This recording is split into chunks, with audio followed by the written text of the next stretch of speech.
Hello everyone, welcome to the learning science. और आज हम पढ़ने वाले हैं लेवल्स ऑफ टीचिंग। तो चलिए शुरू करते हैं। देखिए, सबसे पहले हम तो ये जान लेते हैं इसका मीनिंग क्या होता है। लेवल्स ऑफ टीचिंग मतलब क्या होता है? तो लेवल्स ऑफ टीचिंग मतलब बेसिकली होता है स्टैंडर्ड ऑफ टीचिंग। मतलब टीचिंग जो एक प्रोसेस होता है, एक एक सीरीज होता है। तो जब हम इसको कई सारे पार्ट्स में अगर इसको डिवाइड करके इसको देखना चाहें, इसको पढ़ना चाहें, तो हम इसको बेसिकली 3 पार्ट्स में डिवाइड कर सकते हैं। पहला होता है मेमोरी लेवल, दूसरा होता है अंडरस्टैंडिंग लेवल, और तीसरा होता है रिफ्लेक्टिव लेवल। देखिए, अगर कोई छोटा बच्चा रहता है तो वो जब स्कूल में एकदम शुरू में एजुकेशन लेने जाता है स्कूल में, तो उसको सबसे पहले मेमोराइज करना सिखाया जाता है। जैसे ABCD, छोटा बड़ा या कोई भी चीज़ें, A for Apple, B for ball, ऐसे उसको रटना सिखाया जाता है, रोट लर्निंग करनी सिखाई जाती है, ताकि वो उन चीज़ों को ऑब्ज़र्व करके और वो अपने माइंड को, अपने थिंकिंग को वाइड कर ले। मतलब मेमोरी पे ज़्यादा फोकस किया जाता है। उसको कुछ भी समझने की ज़रूरत नहीं होती कि इसका आप मतलब समझिए, इसको एनालाइज़ करिए, उसका अंडरस्टैंडिंग रखिए, कंसेप्चुअल चीज़ों को ध्यान रखिए, ऐसा कुछ भी नहीं। बस उसको मेमोरी बिल्डअप कराया जाता है। फिर उसके बाद आता है अंडरस्टैंडिंग लेवल।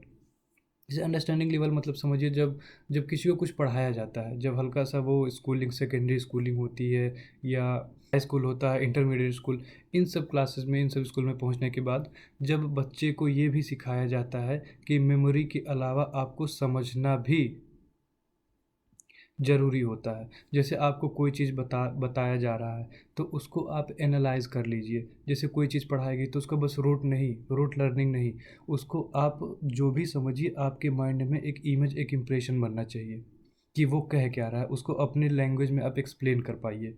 तो आप एक्सप्लेन तभी कर पाएंगे जब उसको आप अच्छे से अंडरस्टैंड कर पाएंगे। तो ये होता है अंडरस्टैंडिंग लेवल। फिर इसके बाद आता है रिफ्लेक्टिव लेवल।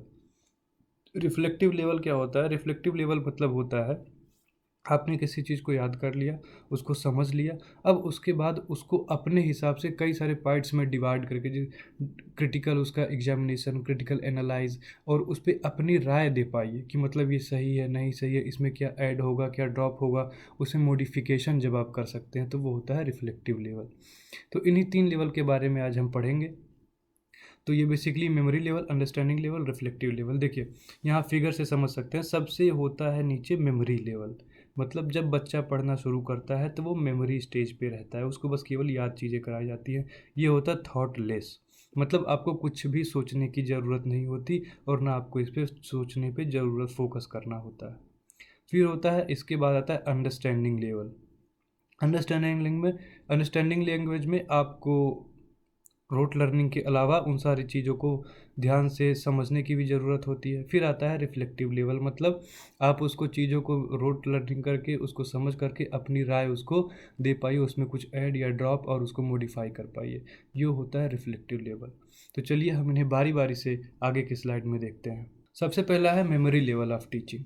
फर्स्ट पॉइंट है, Herbert is the main proponent of memory level of teaching. मतलब हर्बर्ट नाम के एक स्कॉलर थे, उन्होंने सबसे पहले मेमोरी लेवल ऑफ टीचिंग को प्रोपाउंड किया था।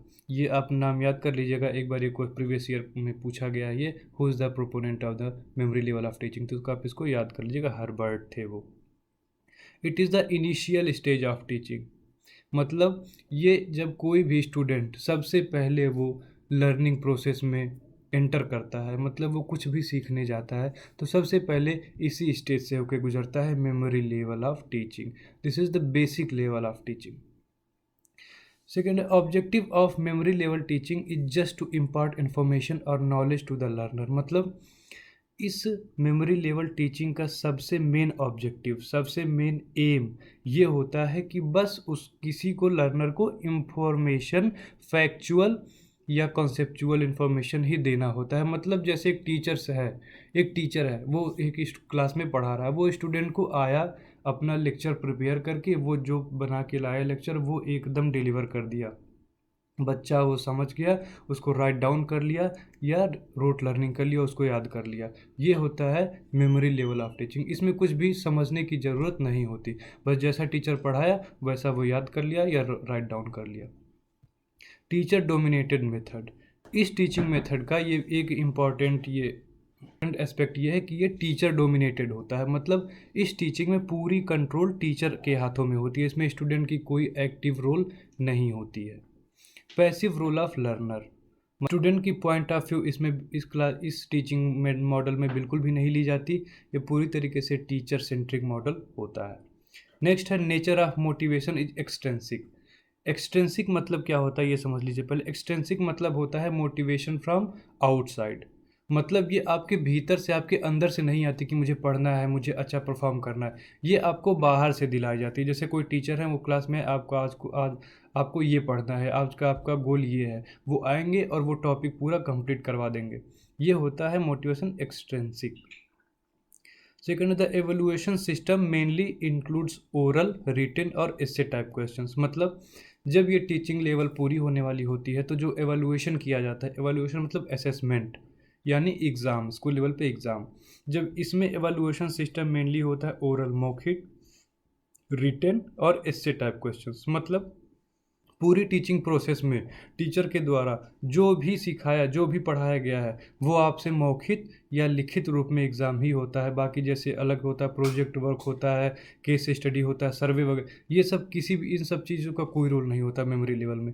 उन्होंने जो आपको साल भर जो भी क्लास में पढ़ाया है उसको लिखित या मौखिक रूप में आपसे एग्ज़ाम में पूछा जाता है। इसी के बेसिस पे एवोल्यूशन असेसमेंट होता है। तो ये आपका हुआ मेमोरी लेवल ऑफ टीचिंग। इसके बाद फिर आता है आपका अंडरस्टैंडिंग लेवल ऑफ टीचिंग। तो वो हम देखते हैं। अब हम देखते हैं अंडरस्टैंडिंग लेवल ऑफ टीचिंग। तो सबसे पहला पॉइंट है, Morrison is the main proponent of understanding level of teaching. एक स्कॉलर थे मोरिसन, इन्होंने इस थियोरी को, इस लेवल को सबसे पहले प्रोपाउंड किया था, सबसे पहले इसके बारे में बताया था। सेकेंड है, it's memory plus insight as it goes beyond just memorising of facts. मतलब जो मेमोरी लेवल ऑफ टीचिंग थी उसमें बस रोट लर्निंग होती थी, उसके अलावा जब उसमें इंसाइट जोड़ दिया जाता है, इंसाइट मतलब होता है डीप एनालिसिस ऑफ समथिंग, किसी चीज़ को बहुत क्लोजली इंसाइट करना, वो होता अंडरस्टैंडिंग लेवल ऑफ टीचिंग का बेसिक ट्रिब्यूट्स। जैसा कि इसमें कहा भी गया है, it goes beyond just memorising of facts. मतलब इसमें बस मेमोराइजिंग ऑफ फैक्ट्स के अलावा उसमें डीपली एनालिसिस करते हैं, उन चीज़ों को, कॉन्सेप्ट को समझते हैं। वो होती है understanding level of teaching. It provides active role for both the people and teacher for the assimilation of facts. मतलब जैसे मेमोरी लेवल में था बस टीचर डोमिनेटेड, टीचर सेंट्रिक ये मॉडल था, लेकिन इसमें for both people and teacher, मतलब जो टीचर पढ़ा रहा है वो जब पीपल को समझ में नहीं आएगा या समझ में आएगा, वो फिर फीडबैक देगा, काउंटर क्वेश्चन करेगा। मतलब ये टू वे प्रोसेस हो जाता है टीचिंग का। जैसा टीचर बोलेगा उसी हिसाब से फिर उसमें जो स्टूडेंट रहेगा वो पार्टिसिपेट करेगा, या तो फीडबैक से या फिर आस्किंग क्वेश्चंस। फिर नेक्स्ट है, make people understand the generalisation principles and facts. इसका मतलब होता है कि कोई जैसे थियरी है उसको जब मेमोरी लेवल पे पढ़ाया जाएगा, जैसे मान लीजिए शुरू शुरू में बता दिया जाता है कि कोई भी चीज़ें जो होती हैं वो ग्रेविटेशन से अफेक्टेड होकर नीचे की तरफ धरती पे, ज़मीन पे गिरती हैं। मेमोरी लेवल पे वो बच्चा सीख गया, उसको यही पता है ग्रेविटेशन एक फोर्स होता है, वो ऐसे अर्थ पे लगता है, और कोई भी चीज़ें होती हैं वो ज़मीन के नीचे, ज़मीन पे ही आके गिरती हैं, नीचे की तरफ भी गिरती हैं। लेकिन जब ये अंडरस्टैंडिंग लेवल पे जाती है फिर इसको ग्रेविटेशन का इक्वेशन, ग्रेविटेशन का पूरा थियरी न्यूमेरिकल इसको समझाया जाएगा, इसको बताया जाएगा किस तरीके से किसी भी वस्तु का मास, उसका वेलोसिटी और ग्रेविटेशन पॉइंट, सन, अर्थ, ये सारी चीज़ें अफेक्ट करती हैं उसके नीचे गिरने को लेके। इन सारी चीज़ों को जनरलाइज करके बच्चे को सिखाया जाता है, वो होती है understanding level of teaching. Next है, learners know the meaning of different concepts and their relationships. Its apply facts, concept and principle. Memory level में क्या होता है, सारी चीज़ों को वन टू वन सिखाया जाता है, उसको एक दूसरे से रिलेट करके उनके बीच डिफरेंस, उनकी सिमिलरिटीज़ नहीं बताई जाती। इसमें क्या होता है, एक दूसरे से रिलेट करके, कंपैरिजन करके उनकी नेगेटिव पॉइंट्स, उनके पॉजिटिव पॉइंट्स समझाए जाते हैं। फिर नेक्स्ट है, लर्नर इज़ लेस पैसिव। इसका मतलब है बस टीचर जो बोले जा रहा है स्टूडेंट वही नहीं सुन रहा है, वो भी पार्टिसिपेट कम्युनिकेशन प्रोसेस में, टीचिंग प्रोसेस में कर रहा है।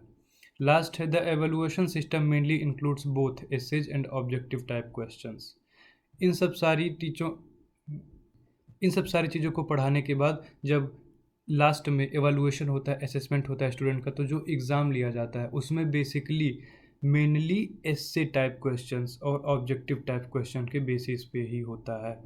जैसे मेमोरी लेवल में था क्वेश्चन आंसर, कोई क्वेश्चन दिया गया, आपको पहले पढ़ाया जा चुका है, आपको वही आंसर्स लिखने हैं। लेकिन इसमें ऐसे टाइप आप अपने अंडरस्टैंडिंग को उसमें शामिल कर सकते हैं।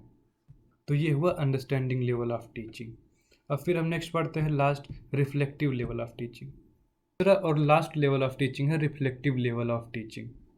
ये तीनों टीचिंग में सबसे हाईएस्ट, सबसे मेन, मोस्ट इंपॉर्टेंट माना जाता है। Hunt is the main proponent of reflective level of teaching. एक स्कॉलर थे हंट, इसको प्रोपाउंड किया था हंट ने। एक प्रीवियस ईयर क्वेश्चन में ये पूछा भी गया है, रिफ्लेक्टिव लेवल ऑफ टीचिंग के प्रोपाउंडर कौन थे, तो वो हंट थे। It is the highest level of teaching and it includes both ULT and MLT. ULT means understanding level of teaching, MLT मतलब memory level of teaching. Student memory level और understanding level दोनों चीज़ों को सरपास कर जाता है, पास कर जाता है। फिर आता है रिफ्लेक्टिव लेवल ऑफ टीचिंग, जो दोनों मिला के ऐड होता है। At this level, emphasis is laid down on identifying the problems, defining it and finding solution to it. इसमें क्या होता है, बच्चे को बस रोट लर्निंग या क्वेश्चन आंसर्स नहीं सिखाए जाते, इनमें उनको केस स्टडी कराई जाती है। जैसे कोई प्रॉब्लम दिया गया, बच्चों को इंडिविजुअली या एक ग्रुप में बांट के, 4-5 लोगों के, 8-10 लोगों को ग्रुप में बांट के उस प्रॉब्लम को बताया जाता है और उसका सोल्यूशन ढूंढने को बोला जाता है। इसमें mainly the students original thinking and creative abilities develop at this level, और स्टूडेंट को अपने हिसाब से खुद डिसीजन लेके वो किस तरीके से काम कर रहे हैं, उनका सोल्यूशन कैसे होना चाहिए, इन सब बातों को डेलिबरेटली सोच के समझ के आपस में डिसीजन लेके उस सॉल्यूशन तक पहुंचना होता है। The role of teacher in this level of teaching is democratic. मतलब इस लेवल पे जब टीचिंग कराई जाती है उसमें टीचर का रोल बस एक फैसिलिटेटर की तरह हो पाता है, ना कि ऑटोक्रेटिक। वो पहले आता है, मेमोरी और अंडरस्टैंडिंग लेवल पे डोमिनेट करता है, वो जो बोलता है स्टूडेंट को वैसे ही काम करना होता है। लेकिन इसमें एक बस फैसिलिटेटर की तरह काम करता है, बस एडवाइस देता है कि आप ऐसे करिए, आप ऐसे करिए, बाकी सारा डिसीजन स्टूडेंट को खुद अपने हिसाब से लेना होता है। The role of student is quite active. इसमें स्टूडेंट का रोल दोनों लेवल से, अंडरस्टैंडिंग लेवल और मेमोरी लेवल से कहीं ज़्यादा होता है।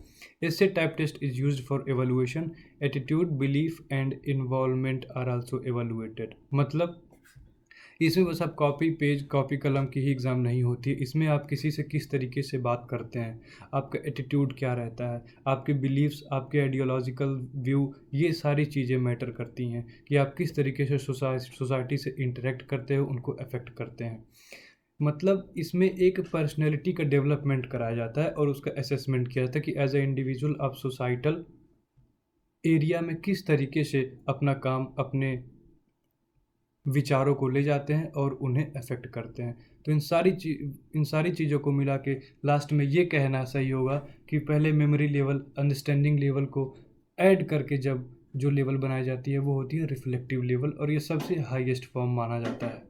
ये था आज का लेवल ऑफ टीचिंग। इसमें 3 टीचिंग लेवल थे, मेमोरी, अंडरस्टैंडिंग और रिफ्लेक्टिव लेवल। तो आज के लिए बस इतना ही। अगले लेक्चर्स में हम पढ़ेंगे टीचिंग मॉडल्स। तब तक के लिए थैंक यू।